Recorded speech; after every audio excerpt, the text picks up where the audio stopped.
Love. It's the thing that keeps poets writing, songs playing, and hearts aching. It's that deep, undeniable force that makes life feel complete. But finding real, lasting love, that's an entirely different journey. If you're anything like me, you've been through the heartbreak, the false starts, the endless swiping, the almost relationships that left you wondering, is love even meant for me? But I didn't give up. Instead, I turned to science, real research, and my own experiences to crack the code on love. And today, I'm sharing 8 evidence-based tips that changed my life.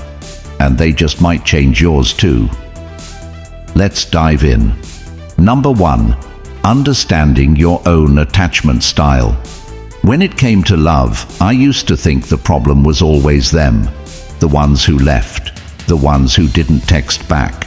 The ones who seemed so perfect in the beginning, but pulled away just when I started to fall. I spent years blaming bad timing, bad luck, and bad choices. But one day, I stumbled across something that changed everything: the concept of attachment styles.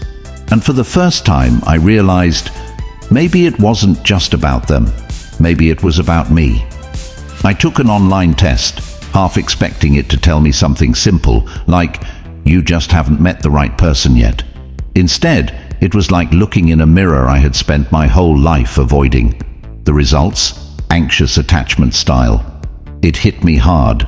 Suddenly, I understood why I always felt too much in relationships, too emotional, too needy, too afraid of being abandoned.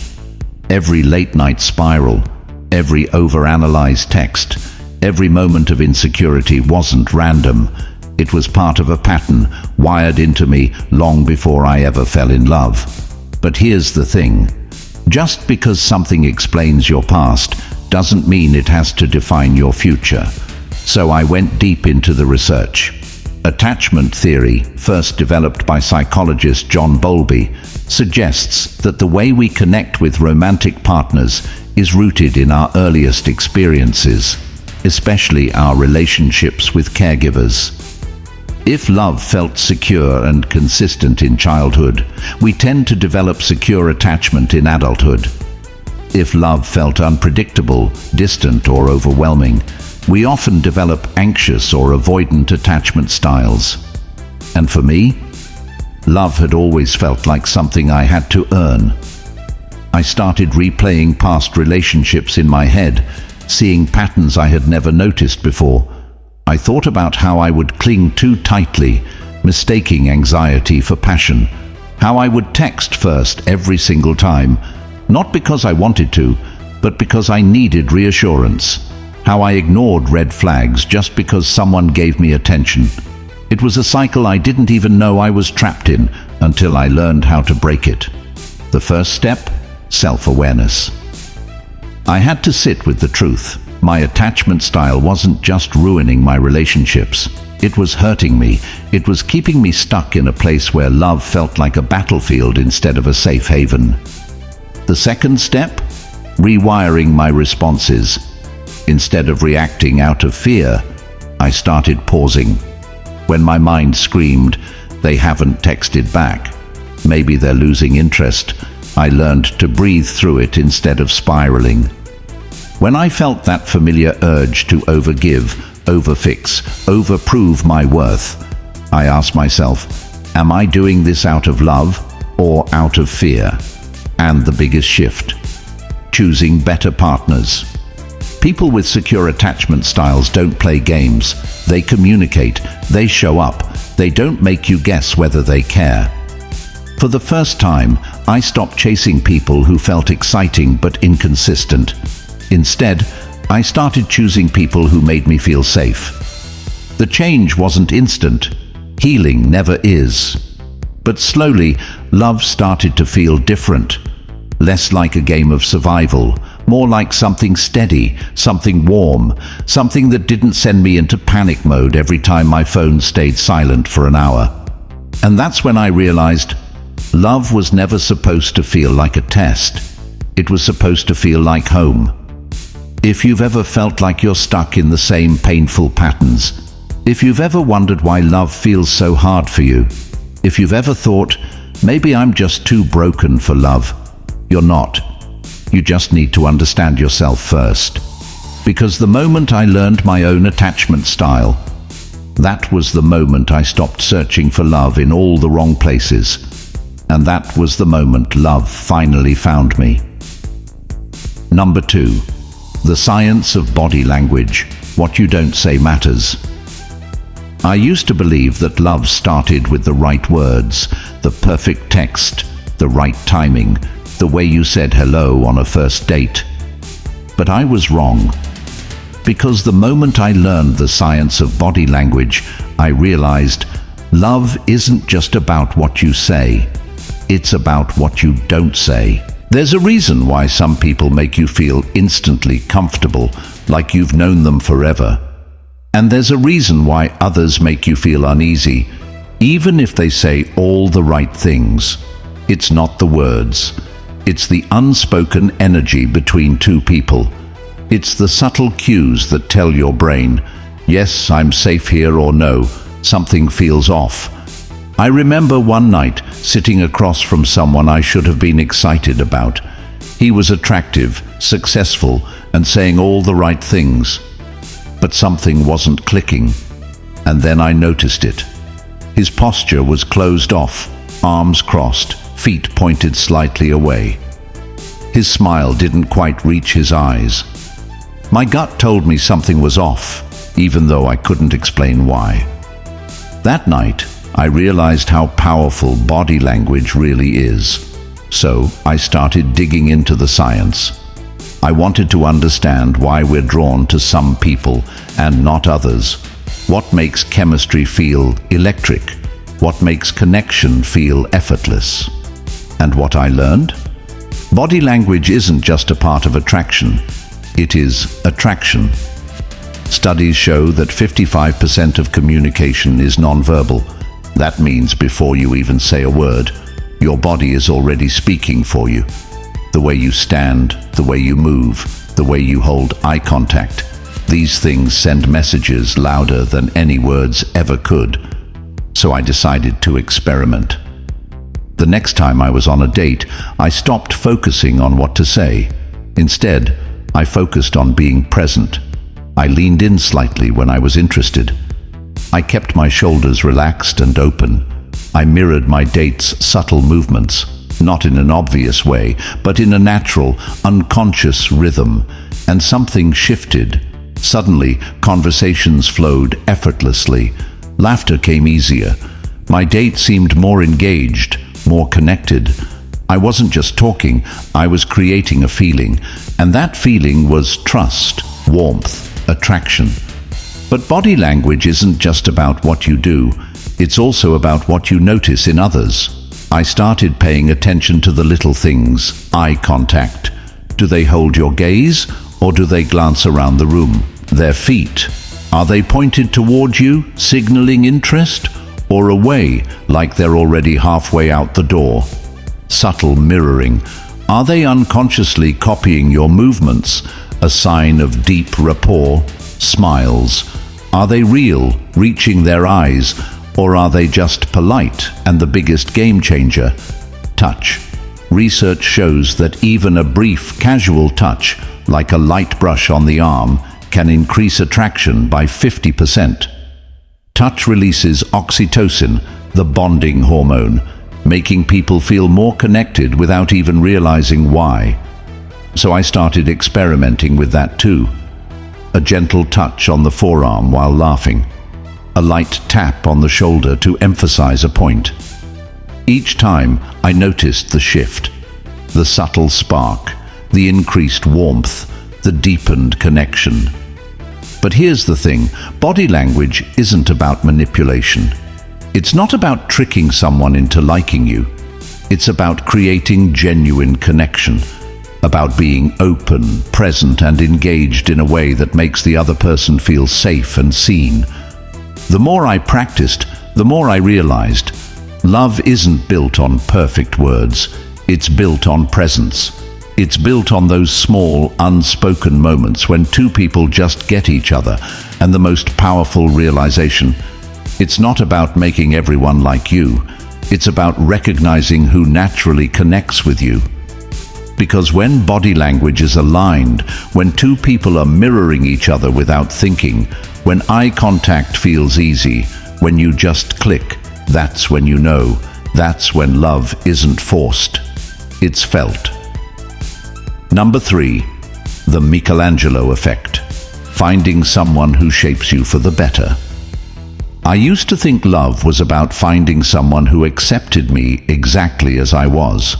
Someone who would never ask me to change, never challenge me, never push me outside my comfort zone. I thought love was supposed to feel easy, like slipping into a warm, familiar place where nothing had to evolve. But I was wrong. Love isn't just about comfort. Real love, the kind that lasts, is about growth. It's about finding someone who sees the potential in you that you can't always see in yourself.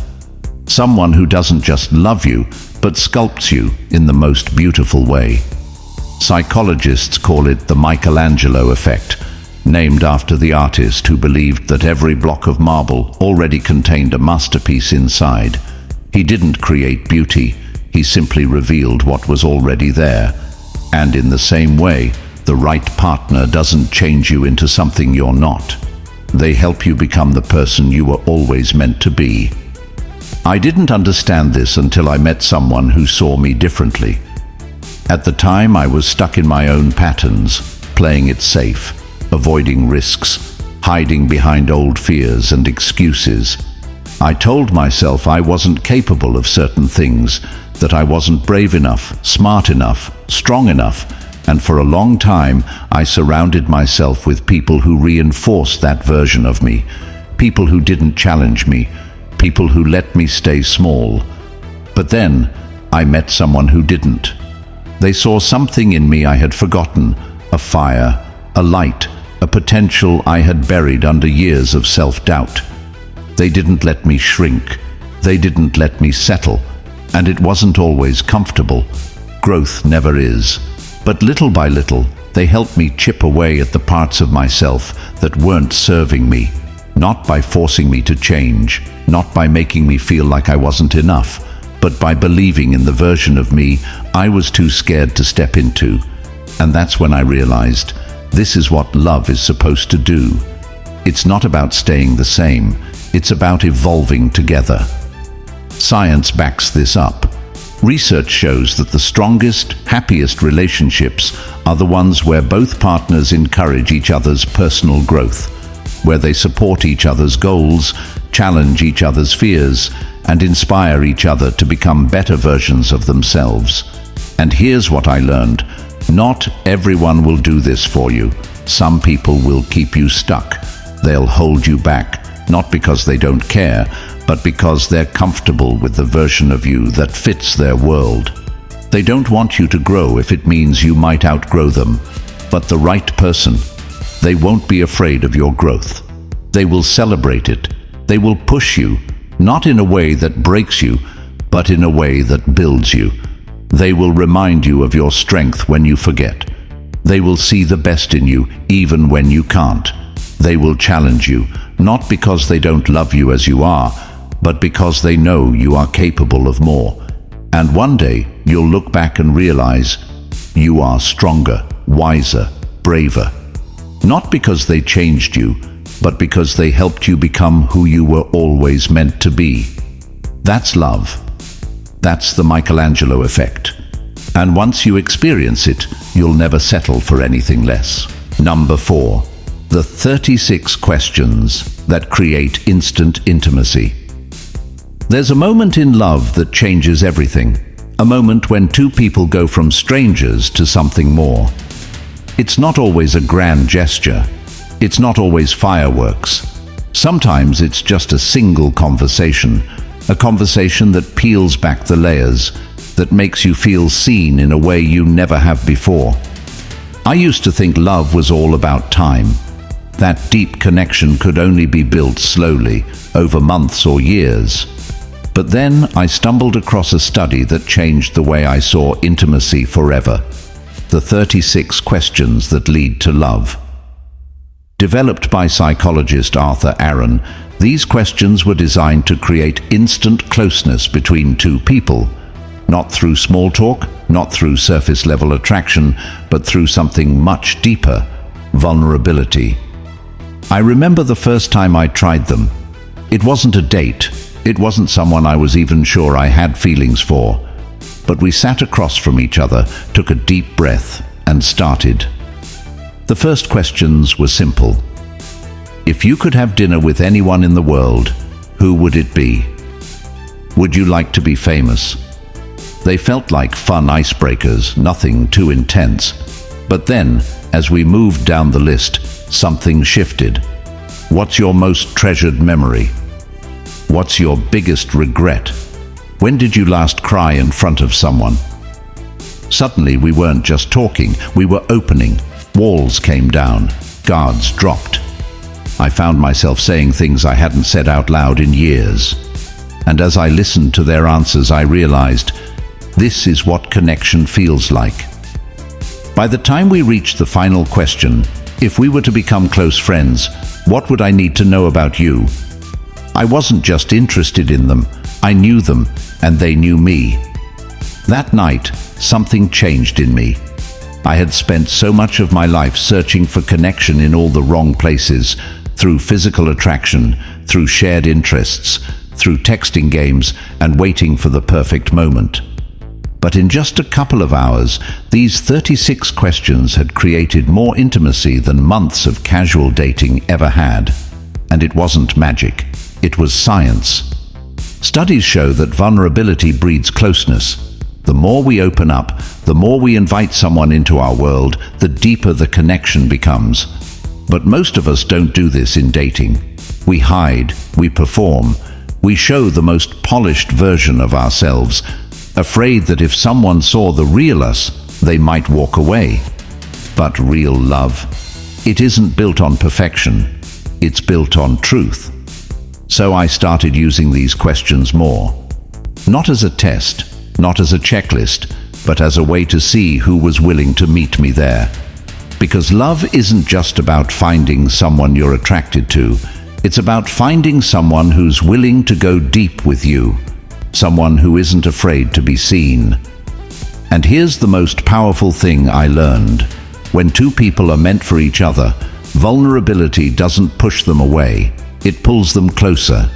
So if you want to know if someone is right for you, don't just watch how they kiss you. Watch how they talk to you.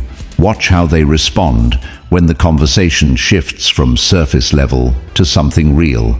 Because when you find someone who can sit across from you, look into your eyes, and answer those 36 questions with honesty, you just might have found love. Number 5. The 5-to-1 ratio. The secret to lasting love. I used to think love was about grand gestures, that the big moments, anniversaries, vacations, candlelit dinners, were what kept a relationship strong. But the truth? Love isn't built in the big moments. It's built in the small ones. And I didn't really understand that until I lost someone I loved. We had what most people would call a good relationship. We laughed. We had fun. We said, "I love you," often. But looking back, I can see the cracks, the tiny everyday moments where negativity slipped in, the sarcastic remarks, the sighs of frustration, the times I rolled my eyes instead of offering reassurance, the way we let one bad moment outweigh all the good ones. At the time, I thought that was normal. That little fights didn't matter, that as long as we had love, we'd be okay. But then, we weren't. And when it ended, I kept asking myself, where did we go wrong? That's when I stumbled across something that changed the way I understood love forever, the 5-to-1 ratio. Developed by psychologist John Gottman, the 5-to-1 ratio is the secret behind every lasting relationship. It's simple. For every one negative interaction you have with your partner, you need at least 5 positive ones to keep the relationship strong. Why? Because negativity sticks. Our brains are wired to focus on threats, on criticism, on the things that make us feel unsafe. You could have 100 good moments with someone, but if the bad ones outweigh them, that's what your mind remembers. That's what slowly erodes trust, intimacy, and connection. And suddenly, I understood. It wasn't the big fights that broke us. It was the little ones. The moments we let resentment build instead of choosing kindness. The times we criticized instead of complimented. The days when we let the negativity pile up until love felt more like a battle than a safe place. So I made a promise to myself. Next time, I would love differently. I started paying attention to the small things. Instead of brushing past my partner in the kitchen, I'd stop to touch their back. Instead of assuming they knew I loved them, I'd say it, out loud, often, in little ways. Instead of pointing out what they did wrong, I'd make sure I pointed out what they did right. And I saw the shift. The laughter came back, the warmth, the way we reached for each other without thinking. We weren't avoiding conflict, we were just balancing it. Because let's be real, every relationship has negative moments. We all get frustrated. We all say the wrong thing sometimes. But the difference between relationships that last and relationships that fall apart, it's the choice to outweigh the bad with the good. So here's what I've learned. If you criticize them, balance it with 5 compliments. If you argue, balance it with 5 moments of kindness. If you say something that stings, balance it with 5 things that make them feel loved. Because love isn't about never messing up. It's about choosing each other over and over again, even in the small moments. And once you understand that, that's when love stops feeling like something fragile. That's when love lasts. Number 6. The power of love mapping. I always thought I knew everything about the people I loved. After all, I was there for the milestones, the birthdays, the anniversaries, the heart-to-heart talks. I'd listen to their stories. I knew what they liked to eat, what kind of music they played when they were happy, what made them laugh. In my mind, I had them figured out. But then I learned about something that made me rethink everything. Love mapping. It's a concept that comes from Dr. John Gottman, the psychologist who spent decades studying the science of relationships. And it completely changed the way I viewed connection. Love mapping is simple. It's the practice of understanding and continually updating your partner's world. It's about being so attuned to their needs, desires, dreams, and fears that you know them as deeply as you know yourself. It's about asking those small, seemingly insignificant questions that reveal who they are today, and not just who they were when you first met. I remember the first time I really did this. I was sitting across from my partner, and we were talking about a recent trip we'd taken. I realized I had never asked them what their dream vacation would be. I had never asked about the small things that made them feel truly at peace. Sure, I knew their favorite restaurants, their favorite movies, but what about the deeper, more intimate things? The things that only come out when you make a point to ask and truly listen. So I started asking, "Where's a place you've always wanted to go, but haven't had the chance?" I asked. "What's something you've always wanted to try but were too scared?" And for the first time in a long while, they really opened up. It wasn't that I didn't know them. It was that I wasn't continually keeping track of who they were becoming. Life changes. People change. And to love someone well, you have to love them where they are, not where they were. Love mapping isn't just about facts and details. It's about awareness. When we first fall in love, we naturally invest time in learning about the other person. But as time goes on, it's easy to get distracted by life, work, bills, stress, and the routine of everyday life. We start assuming we know everything about our partner, but in reality, we stop asking the important questions. We stop digging deeper. Love mapping is the solution. It's the act of creating a mental map of the person you're with, an ever-evolving map of their hopes, desires, fears, and daily struggles. It's remembering their little quirks, their subtle changes in mood, their evolving ambitions. But here's the thing. Love mapping isn't one-sided. It's not just about asking your partner questions. It's about allowing them to do the same with you. It's about being willing to open up about your own changes, your own fears, your own dreams, no matter how big or small. When you both commit to updating each other's maps, you create a dynamic, ever-developing partnership. What I learned through this practice was life-changing. I stopped taking my partner's presence for granted. I started noticing the way their eyes lit up when they talked about their career ambitions.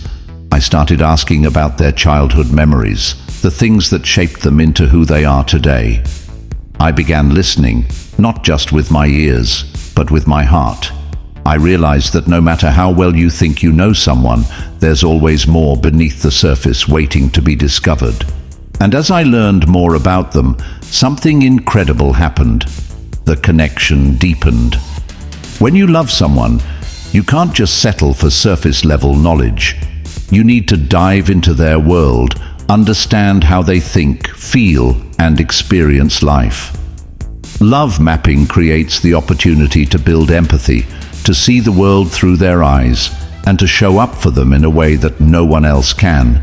It allows you to be a partner, not just a companion. It's not just about asking the questions, it's about showing up in those moments and showing that you care deeply, that you want to know them, not as a static figure, but as a living, breathing person who grows and changes every day. And the more I committed to love mapping, the more I realized that love isn't something that just happens. It's something that you nurture, moment by moment, question by question, layer by layer. By making the effort to understand my partner, I didn't just discover new things about them. I discovered new things about myself. I realized how much I had to give, how much I could grow, how much I could learn to love better. Love mapping isn't a quick fix. It's not a magic trick. It's a practice. And it's the kind of practice that, when done consistently, makes a relationship not just last, but flourish. So if you want to build something lasting, something real, something deep, don't just assume you know your partner. Make the effort to understand them over and over again. Keep their map updated, because in love, it's the small, everyday moments of awareness and understanding that make all the difference. Number 7, the peak end rule. How we remember. Love is often remembered not by its entirety, but by the moments that stand out, the highs and the end.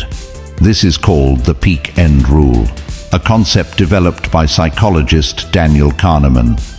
Essentially, we remember experiences based on the most intense moments, the peaks, and the way they ended, the end, not the in-between.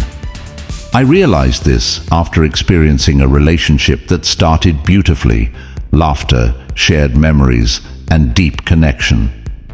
But when it ended in an abrupt, painful way, the highs felt irrelevant. The ending overshadowed everything that had been good, and that's what stuck with me. What struck me is this: how something ends can change how you look at the entire experience. If the end is painful or unresolved, even the most beautiful moments are tainted by the way things concluded. I decided that from then on, I would focus on leaving relationships, even difficult ones, on a positive note, by offering respect, closure, and kindness. It became clear that the end of something shapes how you remember the whole experience, including the highs. The peak end rule taught me that while we can't control when or how a relationship starts, we can control how it ends. And by ending things with love and respect, we ensure that the memories we carry forward are filled with positivity rather than regret. Number 8, the most important love advice. choose someone who chooses you for years. I searched for the perfect relationship. I thought it was about finding someone with the right qualities, the perfect partner who would check off all the boxes. I dreamed of love that would sweep me off my feet, a deep connection, something that felt like it was meant to be. But what I didn't understand, what I hadn't yet learned, was this one simple truth. The most important love advice I could ever give is to choose someone who chooses you. It sounds simple, but when I first heard it, it felt like a revelation. I had spent so much time giving, loving, and waiting for someone to see my worth. I thought love was about proving myself, about showing up over and over again, hoping that one day someone would realize how much I cared. But in all that giving, I was overlooking the most essential part of love: mutual choice. I remember a time when I was deeply invested in someone who seemed perfect for me. They were charming, kind, and everything I thought I wanted in a partner. But something wasn't right. No matter how much I showed up, how much I gave, I never felt truly chosen. I was constantly chasing, constantly wondering where I stood. I kept telling myself, maybe they'll realize it soon. But here's the thing. If someone wants you, they'll show it. Not just in words, but in actions. They'll choose you not because they feel obligated or because you've convinced them to, but because they want to. I didn't see it at first because I was too busy making excuses, too caught up in the hope that love would somehow be enough to change things. But eventually I realized that love isn't supposed to feel like a struggle. It's not supposed to feel like a fight for attention or a battle to prove your worth. Love is meant to feel easy, not in the sense that it's without effort, but in the sense that both people are equally invested. I remember a conversation I had with a close friend after one of my relationships ended. I told them about how I felt, about how much I had given, how I had tried so hard to be everything that person needed. My friend asked me a simple question: did they ever choose you? At first, I didn't know how to answer. Of course, they liked me. Of course, they said they cared. But did they choose me? Did they show up in ways that made me feel valued? The answer was no. And in that moment, I understood everything. Love isn't a one-sided effort. It's not about constantly proving your worth or chasing someone who doesn't value you as much as you value them. It's about finding someone who meets you halfway, someone who shows up not because they have to, but because they choose to. That's when I realized how much I had overlooked my own value. I had spent so much time trying to make things work with people who weren't choosing me, and in the process, I had neglected the most important person: myself. Choosing someone who chooses you doesn't mean you won't face challenges or have disagreements. It doesn't mean that everything will be perfect, because love, in its truest form, requires work. But when both people choose each other every day, when they choose to love, to communicate, to be vulnerable, to fight for the relationship, that's when you know you've found something real. And here's the beauty of it. When someone chooses you, you feel safe, you feel heard, you feel understood. You feel like you're not just a part of their life, but the center of it. And you realize that love isn't just about being with someone, it's about being with the right someone. Someone who values you for who you are, who chooses you when life gets hard, and who supports you through every season of life. Choosing someone who chooses you means letting go of all the people who can't see your worth, all the relationships that drain you instead of lift you up. It means understanding that you don't need to fight for love. You don't need to beg or plead. The right person will choose you, just as you choose them, without hesitation or doubt. This was the love I had been looking for all along, the kind where two people choose each other over and over again, in both the good times and the bad. A love built on mutual respect, trust, and the understanding that both people are equally invested. So, if there's one piece of love advice I wish I'd understood sooner, it's this. Choose someone who chooses you, because that's the foundation of a love that will last. Love isn't luck, it's not fate. It's a combination of self-awareness, emotional intelligence, and choosing the right person. These 8 evidence-based tips changed my life. Maybe they'll change yours too. If this resonated with you, let me know. Have you ever tried any of these? Which one do you think could change your love life the most? Until next time, choose love, choose yourself, and never settle for anything less than the love you deserve.